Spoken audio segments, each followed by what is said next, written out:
Assalamualaikum warahmatullahi wabarakatuh. Yang saya hormati, Ibu dosen pengampu saya, Ibu Dr. Nurul Hikmah Kartini MPD, dan teman-teman yang saya cintai. Perkenalkan, nama saya Dea Florencia Albiruni dengan NIM 2223026198. Pada kesempatan kali ini, izinkan saya mempresentasikan mata kuliah konsep dasar IPA yang berjudul Faktor Penyebab Perubahan Benda. Oke, langsung saja. Yang pertama, ada faktor-faktor penyebab perubahan benda. Terdiri dari pelapukan, perkaratan, dan pembusukan. Pelapukan itu terdiri dari 3. Ada pelapukan fisik, pelapukan kimiawi, dan pelapukan biologis. Pelapukan fisik terjadi ketika material pecah atau hancur menjadi bagian-bagian yang lebih kecil tanpa perubahan kimiawi. Penyebab utama termasuk suhu ekstrim, pembekuan, dan pencairan air, serta abrasi, misalnya di gurun atau di daerah kutub, yang bisa menyebabkan material mengalami pemuaian dan penyusutan berulang kali, yang akhirnya mengakibatkan retakan dan pecah. Yang kedua ada pelapukan kimiawi. Pelapukan kimiawi melibatkan reaksi kimia yang mengubah komposisi material. Faktor-faktor yang mempengaruhi pelapukan kimiawi meliputi air, asam, dan oksidasi. Air adalah agen utama dalam pelapukan kimiawi karena dapat melarutkan mineral-mineral tertentu. Misalnya, air hujan yang mengandung karbon dioksida dapat membentuk asam karbonat yang melarutkan batuan karbonat seperti di kapur. Dan yang terakhir ada pelapukan biologis. Pelapukan biologis melibatkan organisme hidup yang menyebabkan degradasi material. Akar tumbuhan misalnya dapat menembus dan memecah batuan saat tumbuh, menyebab kerusakan fisik pada material. Selain itu, mikroorganisme seperti bakteri dan jamur dapat memproduksi asam yang melarutkan batuan, menyebabkan perubahan kimiawi pada material tersebut. Yang B ada perkaratan. Perkaratan adalah proses oksidasi logam yang menyebabkan tertentunya karat. Faktor-faktor utama yang menyebabkan perkaratan meliputi kelembapan, oksigen, dan elektrolit. Kehidupan air atau uap air mempercepat proses oksidasi besi karena air bertindak sebagai medium yang memfasilitasi transfer elektron antara besi dan oksigen di udara. Hal ini mengakibatkan terbentuknya oksidasi besi atau karat yang merupakan lapisan rapuh dan mudah hancur pada permukaan logam. Selain itu, oksigen di udara juga berperan penting dalam proses perkaratan karena oksigen bereaksi dengan besi untuk membentuk karat. Elektrolit seperti garam atau zat lain yang dapat mengalirkan listrik mempercepat proses perkaratan. Kehadiran garam misalnya di lingkungan laut atau pada jalan yang diberi garam untuk mencairkan es meningkatkan konduktivitas air sehingga mempercepat transfer elektron dan reaksi oksidasi. Oleh karena itu, logam yang terpapar kondisi ini akan berkarat lebih cepat dibanding dengan logam yang berada di lingkungan kering dan bebas dari elektrolit. Selanjutnya ada pembusukan. Pembusukan itu adalah proses dekomposisi bahan organik oleh mikroorganisme. Proses ini melibatkan aktivitas mikroorganisme seperti bakteri, jamur, dan ragi yang memecahkan bahan organik menjadi zat-zat yang lebih sederhana. Faktor-faktor yang mempengaruhi pembusukan tersebut termasuk suhu, kelembapan, dan oksigen. Suhu hangat mempercepat aktivitas mikroorganisme dan pembusukan karena sebagian besar mikroorganisme berkembang biak lebih cepat pada suhu yang lebih tinggi. Kelembapan yang tinggi juga mendukung pertumbuhan mikroorganisme karena air diperlukan untuk aktivitas metabolik mereka. Proses pembusukan juga dipengaruhi oleh jenis bahan organik yang terlibat. Bahan organik yang kaya akan gula dan pati, seperti buah-buahan, cenderung membusuk lebih cepat dibanding dengan bahan yang kaya akan selulosa atau lignin, seperti kayu. Mikroorganisme lebih mudah memecah senyawa yang sederhana dibanding dengan senyawa yang kompleks. Selain itu, kehadiran mikroorganisme tertentu juga dapat mempercepat atau memperlambat proses pembusukan. Dengan memahami faktor-faktor yang mempengaruhi pembusukan, kita dapat mengembangkan metode untuk mengelola limbah organik dan memperpanjang umur simpan produk makanan. Yang kedua, ada mengidentifikasi faktor-faktor yang menentukan pemilihan benda atau bahan untuk tujuan tertentu. Terdiri dari karet, logam, kayu, dan plastik. Yang pertama ada karet. Karet itu terdiri dari ada 3 juga, dari elastisitas, tahan air, dan kimia. Isolator listrik.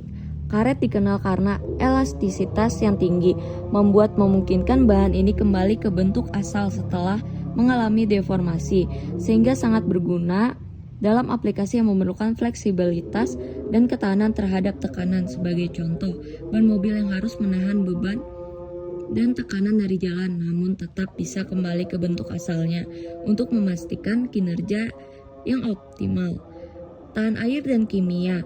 Karet tahan air terhadap banyak bahan kimia. Kemampuan karet untuk menahan air membuat sangat berguna dalam aplikasi seperti selang air, sepatu bot, tahan air, dan pelapis lantai yang harus tahan terhadap kelembapan. Ketahanan terhadap air ini juga menjadikan karet bahan pilihan untuk gasket dan seal dalam peralatan yang harus mencegah kebocoran. Isolator listrik. Karet adalah isolator listrik yang baik sehingga sering digunakan dalam pelapis kabel dan peralatan listrik. Isolator listrik yang baik harus mampu mencegah aliran listrik melalui bahan tersebut sehingga mencegah terjadinya kebocoran arus dan memastikan keselamatan pengguna. Dalam industri listrik, karet digunakan untuk melapisi kabel listrik, menjaga agar arus listrik tidak bocor ke lingkungan sekitarnya. Yang kedua, selanjutnya ada kayu. Kayu sering dipilih karena estetika alami, cocok untuk lantai dan dekorasi. Warna, tekstur, dan pola serat kayu memberikan keindahan alami yang tidak dapat ditiru oleh bahan buatan. Oleh karena itu, kayu sering digunakan dalam pembuatan furnitur seperti meja, kursi, dan lemari. Selain itu, kayu juga digunakan untuk lantai dan panel dinding yang memberikan tampilan alami dan elegan pada interior rumah dan bangunan komersial. Kayu mudah dipotong dan dibentuk, menjadikan bahan yang fleksibel untuk berbagai aplikasi. Kemudahan pengelolaan kayu memungkinkan para pengrajin dan tukang kayu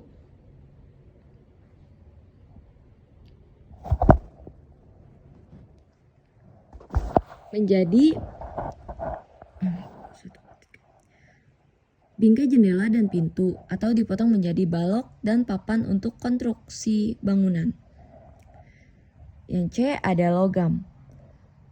Kekuatan dan daya tahan logam seperti baja dan aluminium dipilih karena kekuatan yang tinggi dan daya tahannya, menjadikan bahan yang ideal untuk konstruksi bangunan dan kendaraan. Kekuatan logam memungkinkan bahan ini menahan beban yang besar dan tekanan mekanis, sehingga digunakan dalam rangka bangunan, jembatan, dan berbagai struktur lainnya. Konduktivitas listrik dan panas. Logam seperti tembaga dan aluminium digunakan dalam kabel listrik dan pembuatan alat masak karena konduktivitas listrik dan panasnya yang tinggi. Ketahanan terhadap korosi. Beberapa logam seperti stainless dipilih karena ketahanan. Beberapa logam dipilih karena ketahanan terhadap korosi, cocok untuk peralatan dapur dan peralatan medis. Selanjutnya ada plastik. Plastik dipilih karena ringan dan tahan lama, cocok untuk berbagai produk dari kemasan hingga peralatan rumah tangga. Plastik memiliki kepadatan yang rendah, membuat jauh lebih ringan dibanding dengan logam dan kaca. Plastik tahan terhadap air dan banyak bahan kimia, membuat ideal untuk wadah penyimpanan dan bahan kimia. Ketahanan terhadap air menjadikan plastik bahan pilihan untuk kemasan makanan dan minuman karena dapat mencegah kontaminasi dan menjaga kesegaran produk. Yang ketiga ada percobaan untuk menyelidiki hubungan antara gaya dan gerak. Energi adalah salah satu konsep dasar dalam ilmu fisika yang mempengaruhi berbagai aspek kehidupan kita sehari-hari. Memahami bagaimana energi digunakan dan dipindahkan sangat penting untuk mengoptimalkan teknologi dan meningkatkan efisiensi dalam berbagai aplikasi. Dalam topik ini, kita akan mempelajari mengenai hubungan antara gaya dan gerak melalui percobaan dan analisis teoritis. Kita akan mendapatkan pemahaman yang lebih mendalam tentang konsep-konsep ini dan bagaimana mereka diterapkan dalam situasi nyata.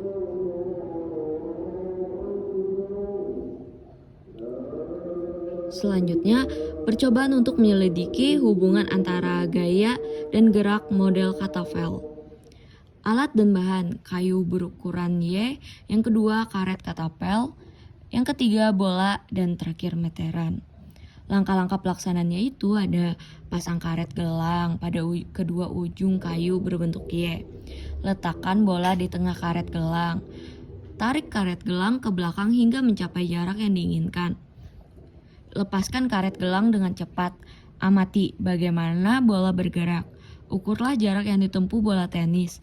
Ulangi langkah 3 hingga 6 dengan jarak tarik yang berbeda. Oke, mari kita tonton cara yang sudah saya sebutin tadi. Bang, tutorial cara main ketapel. Oke, seperti ini teman-teman. Yang pertama, posisikan badan 90 derajat dengan si targetnya. Kemudian pandangan kita menghadap ke target. Nah, kepalanya aja yang nengok ya. Kita megang ketapel seperti ini teman-teman. Diarahkan ke targetnya bukan berdiri ya, tetapi miring. Ini namanya gangster style. Gangster kalau misal megang senjata kayak gini ya, miring-miring seperti ini. Nah, itu kenapa dinamain gangster style. Karena stylenya mirip gangster gitu. Tangan kita megang pouch, yaitu ibu jari dan telunjuk itu seperti ini kakak.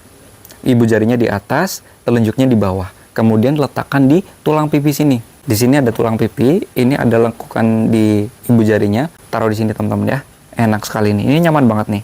Tinggal diarahkan ke targetnya, luruskan. Target itu berada di ujung karet bagian atas teman-teman ya. Nah, seperti ini. Kemudian kita melihat karet itu jadi satu garis atau satu jalur antara karet atas dan karet bawah, jadi satu garis. Posisikan siku tangan yang narik pouch itu lurus, kemudian diangkat sedikit. Lurus, diangkat sedikit. Jangan terlalu ke bawah, jangan juga terlalu ke atas. Tapi lurus, diangkat sedikit. Nah, ini biar teman-teman menahan pouch ini kuat ya, tidak tremor, nggak getar gitu. Kemudian terakhir, silahkan lepaskan, pelan-pelan aja lepaskan pouchnya dengan membuka ibu jari. Nah, seperti itu kakak ya. Selamat mencoba.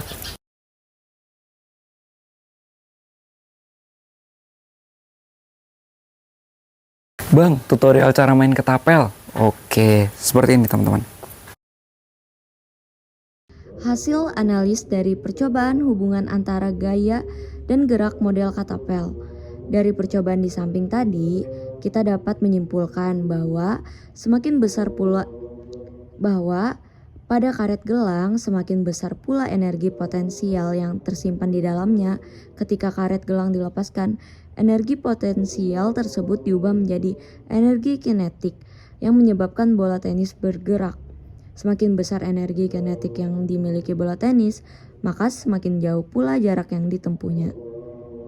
Bang, Dan yang terakhir, ada perpindahan dan perubahan energi listrik.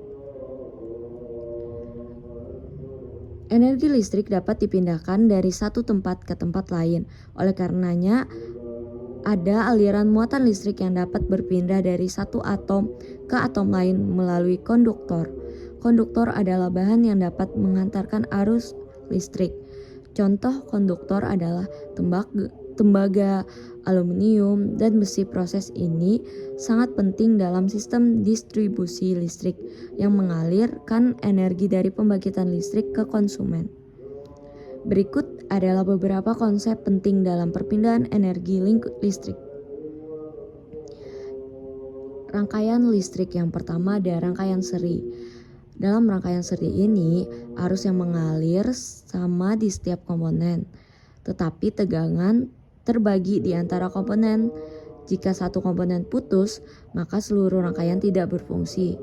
Sedangkan rangkaian paralel, dalam rangkaian paralel ini, tegangan yang sama diterapkan pada setiap komponen, tetapi arusnya terbagi. Rangkaian ini lebih efisien karena jika satu komponen rusak, yang lain masih berusaha berfungsi. Ada konduktor dan isolator. Konduktor, bahan yang memungkinkan listrik mengalir dengan mudah seperti tembaga dan aluminium. Sedangkan isolator, bahan yang menghambat aliran listrik seperti karet dan plastik. Perubahan energi listrik. Energi listrik ke energi panas. Contohnya seperti pemanas listrik dan setrika.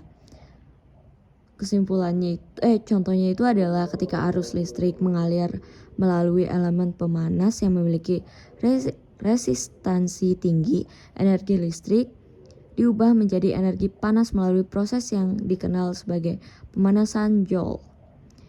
Energi listrik ke energi cahaya. Contohnya ada lampu pinjar. Arus listrik mengalir melalui filamen yang sangat tipis, memanaskan hingga berpijar dan menghasilkan cahaya. Arus listrik mengalirkan melalui dioda yang memancarkan cahaya ketika elektron bertransisi energi. Energi listrik ke energi mekanisme.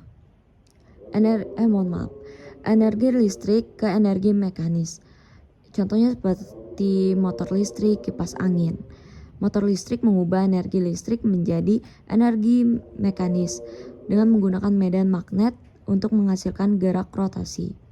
Dan yang terakhir ada energi listrik ke energi suara, seperti speaker dan bel listrik.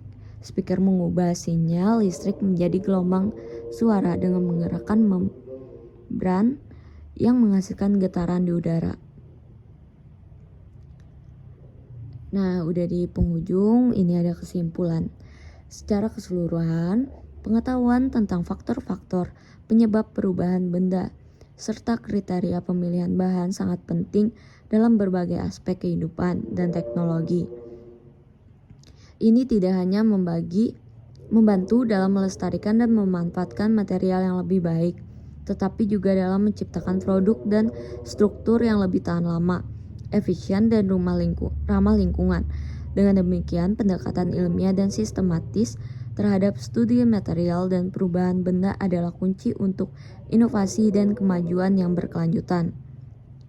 Pemahaman tentang pola penggunaan dan perpindahan energi sangat penting untuk meningkatkan efisiensi dan efektivitas berbagai teknologi yang kita gunakan sehari-hari.